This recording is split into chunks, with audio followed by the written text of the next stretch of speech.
నమస్తే, welcome to star struck. మనతో పట్టుకున్నారు neuro psychological therapist, astrologer and numerologist Madhavi గారు ఉన్నారు. మాట్లాడదాం. నమస్తే మేడం. నమస్తే రమా. మేడం, మీరు జనరల్ గా ఇప్పటి వరకు ఎన్నో రెమెడీస్ చెప్పారు అందరికి, ఆస్ట్రాలజీ పరంగా, న్యూమరాలజీ పరంగా. మీరేమో మళ్ళీ సైకాలజిస్ట్. సో జనరల్ గా మీ ఎక్స్పీరియన్స్ ని బట్టి, మీ నాలెడ్జ్ ని బట్టి, మీ ఎడ్యుకేషన్ బట్టి ఎన్నో రెమెడీస్ చెప్పున్నారు. సో నాన్నగారు ఏమో వాస్తు, ఇవన్నిటిని కలిపి ఎన్నో రెమెడీస్ చెప్పున్నారు. అయితే అంటే ఒక డిఫరెంట్గా ఇప్పుడు మన శాస్త్రాల్ని, మన పురాణాలని, మన ఇతిహాసాలని, మీ నాలెడ్జ్ని, బయట జరుగుతున్న సిచ్యువేషన్స్ని, ఫినాన్షియల్ గ్రోత్ కోసం, హెల్త్ కోసం, ఇలా రకరకాల యాక్సెప్ట్ అన్ని కలిపి ఒక్క ప్రోగ్రామ్ లాగా మనం డిజైన్ చేసి వీక్లీ ఒక అంటే చాలా స్మార్ట్గా వర్కౌట్ అయ్యేటట్టు, అంటే అది ఒక నాలెడ్జ్ పరంగా చెప్పారనుకో వెంటనే నాలెడ్జ్ వచ్చేటట్టు, ఒక రెమెడీ చెప్పారనుకో వెంటనే వర్కౌట్ అయ్యేటట్టు, ఇలా స్మార్ట్గా వారానికి ఒక ఎపిసోడ్ చెప్పండి మేడం. ఎపిసోడ్ నేను చెప్తానో నాకు తెలియదు కానీ నువ్వు చెప్పడం నాకు ఇంకా ముద్దుగా అనిపించింది. మీ ఎక్స్పీరియన్స్ అంతా కలిపి మీ వ్యూవర్స్ కోసం, అందరి కోసం స్మార్ట్ గా అది ఏది చెప్పినా వెంటనే వర్కౌట్ అయ్యేటట్టు, వెంటనే వచ్చేసేటట్టు వాళ్ళకి. సో ఒక ప్రోగ్రామ్ అనేది నేను అనుకుంటున్నాను. ఆ ప్రోగ్రామ్ పేరు వచ్చేసి ఆస్ట్రో మహా ఉపాయాలు. అందరికీ ఉపయోగపడాలి. బాగుందా? అంటే అన్ని కలుపుతున్నాము, శాస్త్రము, astrology and numerology, general things, general thoughts అందరికి ఉపయోగపడేలా.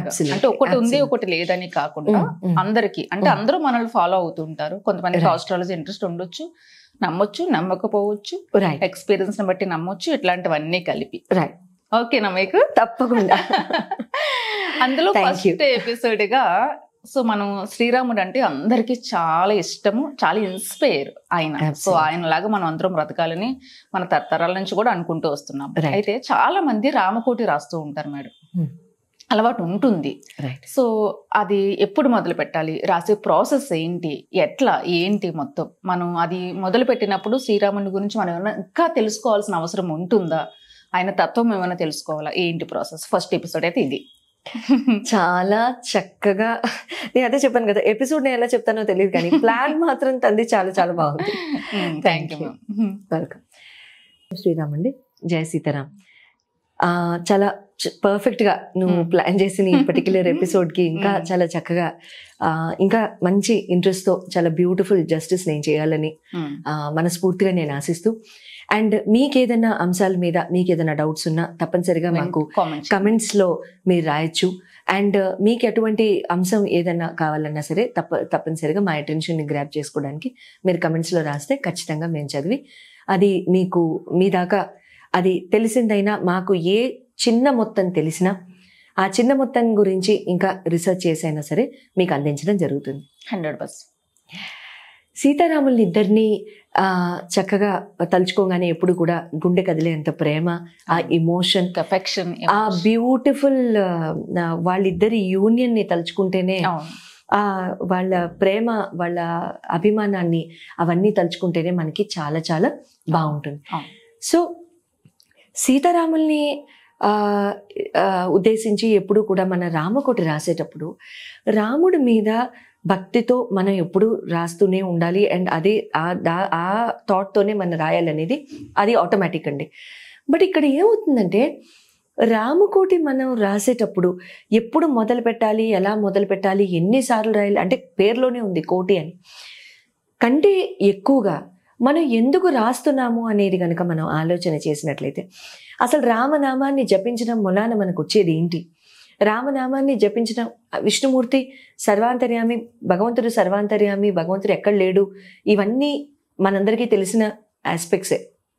బట్ రాముణ్ణి తలుచుకుంటే అసలు ముందు భయాలు ఉండవు, రాముణ్ణి తలుచుకుంటే భూత ప్రేత పిశాచాల దగ్గరికి రావు, రాముణ్ణి తలుచుకుంటే ఓటం ఉండదు, రాముణ్ణి తలుచుకుంటే విక్టరీకి ఎటువంటి విక్టరీ తప్ప ఇంకేది ఉండదు లైఫ్లో అనేది మనకి ఉంటుంది.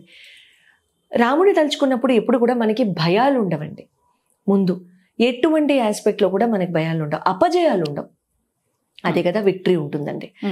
సో ఈ రామకోటి రాసేటప్పుడు ఎప్పుడు కూడా మనం ఫస్ట్ టైం మొదలు పెట్టేటప్పుడు శుక్లపక్షంలో మొదలు పెట్టండి. ఎప్పుడు కూడా కృష్ణపక్షంలో కాకుండా waxing phase of the moon, Telugu రాని వాళ్ళకి, తెలుగు వచ్చిన వాళ్ళకి శుక్లపక్షంలో, అంటే అమావాస్య తర్వాత పౌర్ణమి నుంచి దాకా వెళ్ళి ఆ 15 రోజుల్లో మొదలు పెట్టండి. Point number 1. Point number 2, white colour నోట్బుక్లో మొదలు పెట్టండి. గీతలు ఉండే పుస్తకాలే జనరల్గా మనకి లభ్యం అవుతాయి. బట్ అవి ఏంటంటే గడియలు అవి కొంచెం చిన్నగా ఉండడము, మీరు రాయగలిగితే చాలా సంతోషము, రాసుకోండి, ఇబ్బంది లేదు. కౌంటింగ్కి ఈజీ కదండి అని అనుకుంటే, నా ఉద్దేశం ప్రకారం అండి జనరల్గా కౌంట్ లేకుండా చేసేదే భక్తి. అక్కడే మన భక్తి ఇంకా చాలా పెంపొందింపబడుతుంది. ఇవాళ ఇన్నిసార్లు రాశాను, రేపు ఇన్నిసార్లు రాశాను అనడంలో మన భక్తి కౌంట్ మీద ఉంటుందే తప్ప నామం మీద ఉండదు. ఎగ్జాక్ట్లీ.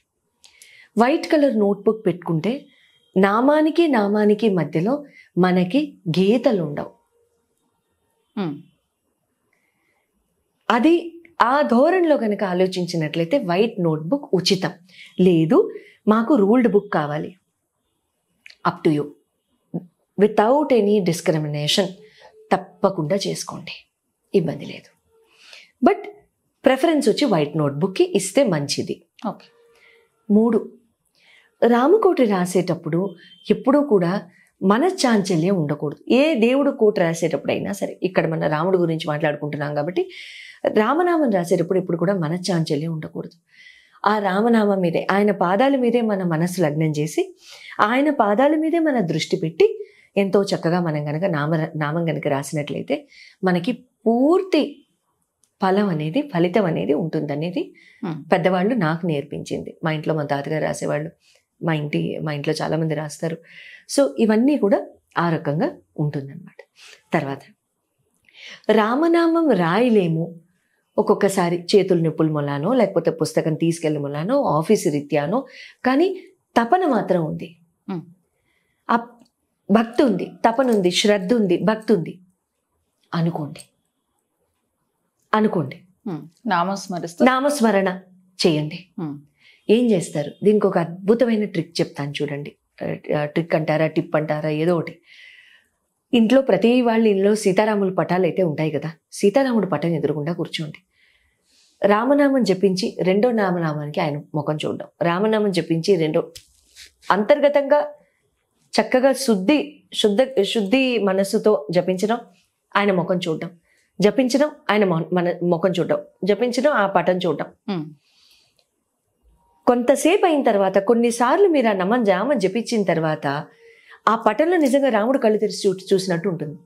ఎట్లా అయినా పటంలో కళ్ళు తెరిచే ఉంటాయి, అయినా సరే మనకి దర్శనం ఇచ్చినట్టుగా ఒక విజన్ అయితే మనకి వచ్చేస్తుంది. అది ట్రై చేయండి. తర్వాత ఎప్పుడైనా సరే రామకోటి మీరు పుస్తకాలు పెట్టి రాసుకున్నట్లయితే, మనకి ఇప్పుడు బ్యాంకులు అవి ఉంటాయి కదా రమ, ఈ ఫిజికల్ బ్యాంక్స్ అవి ఉంటూ ఉంటాయి ఇన్ జనరల్. ఈ ఫిజికల్ బ్యాంక్స్ లాగే వారణాసిలో ఒక బ్యాంక్ ఉంది. రామకోటి రాసిన వాళ్ళందరి ఆ పుస్తకాలన్నీ జమ చేయించుకుంటారు. ఓకే, దానికి సంబంధించిన బ్యాంకే అది.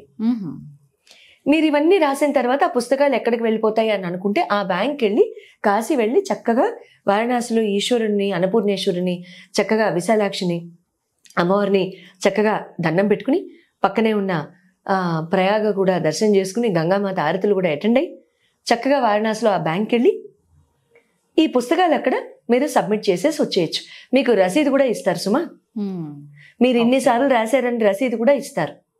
మీరు ఇన్నిసార్లు రాస్తేనే కాదు, కానీ ఒకటండి, ఎప్పుడు కూడా నేను గమనించేది ఏంటంటే, అంటే నా ఇంత చిన్న వయసులో, నా ఇంత ఇదిలో నేను జనరల్గా గమనించేది ఏంటంటే, పోటీ వద్దండి, పోటీ వద్దు. మన నామం జపించినా, మనం ఏ చరిత్ర చదువుతున్నా, మనం ఏదైనా చేసినా, మనం ఇన్నిసార్లు చేసాం, ఆ లెక్క మీద ఉండే బుద్ధి నామం మీద పెడితే చాలా చాలా మంచి జరుగుతుందని నా అభిప్రాయం. ఇది నా అభిప్రాయం మాత్రమే సుమా, ఇది ఎక్కడ రచించింది కాదు, రాసింది కాదు, నేను చూసేది. ఆల్రెడీ అన్నాను కదా, మీ ఎక్స్పీరియన్స్ లో నుంచి కూడా కావాలి మాకు జనరల్ థింగ్స్. ఎందుకంటే అక్కడ చూడండి, ఇన్నిసార్లు రాసాం, ఇంకా ఇన్ని నెలలు పెట్టుకున్నాను, ఇన్ని నెలల్లో అయిపోవాలి. అయిపోవడం కాదు ముఖ్యం. 100 సార్లే రాస్తారా, 100 సార్లే రాయండి, పర్వాలేదు. బట్ 100 సార్లు భక్తితో రాయండి చాలు. రోజుకి 100 సార్లే రాస్తారా, రామనామం రాయండి. రాయమని కాదు ఇప్పుడు ఇది ప్రోత్సాహం.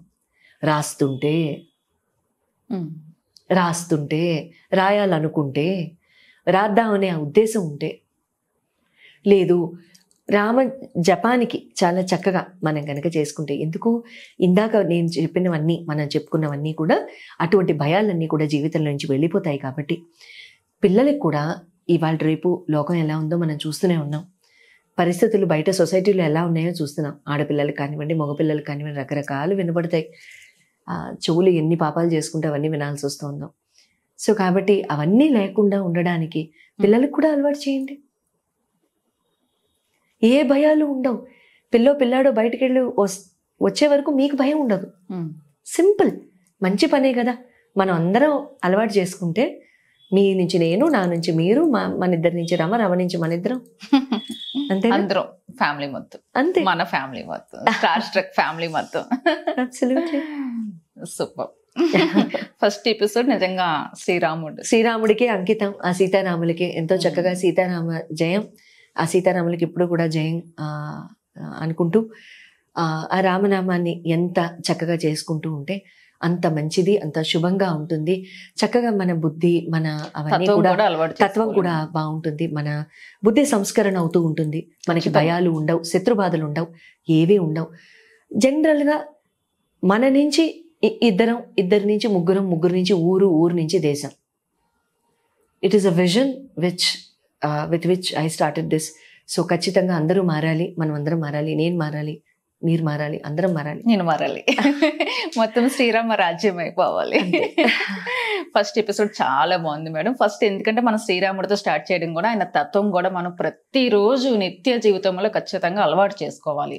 అందరము ఆదర్శం మనకి. మీరు ఏ ధర్మానికి చెందిన వాళ్ళైనా సరేనండి, మీ ధర్మాలకి సంబంధించి మీ మంచి చెళ్ళు మీరు చూసుకుంటూ చక్కగా, ఎందుకంటే భగవంతుడు సర్వంతర్యామి. ఏ నామంతో పిలిచినా నారాయణుడు పలుకుతాడు, భగవంతుడు పలుకుతాడు. ఒకళ్ళ నామం ఒకటి, ఇంకొకళ్ళ నామం ఇంకొకటి. ఫీలింగ్, భక్తి అనే ఫీలింగ్, అది ఫేత్ అండి. షీఈ్ రైట్, ఫేత్ అండి. It is just a faith. భక్తి అనేది నమ్మకం మాత్రమే, ఏ పేరు అనేది ముఖ్యం కాదు. సో ఖచ్చితంగా ఏ ధర్మం వాళ్ళైనా సరే మీ ధర్మాలను అనుసరించి మీ నమ్మకం, without any offence. Okay, super. నమస్తే.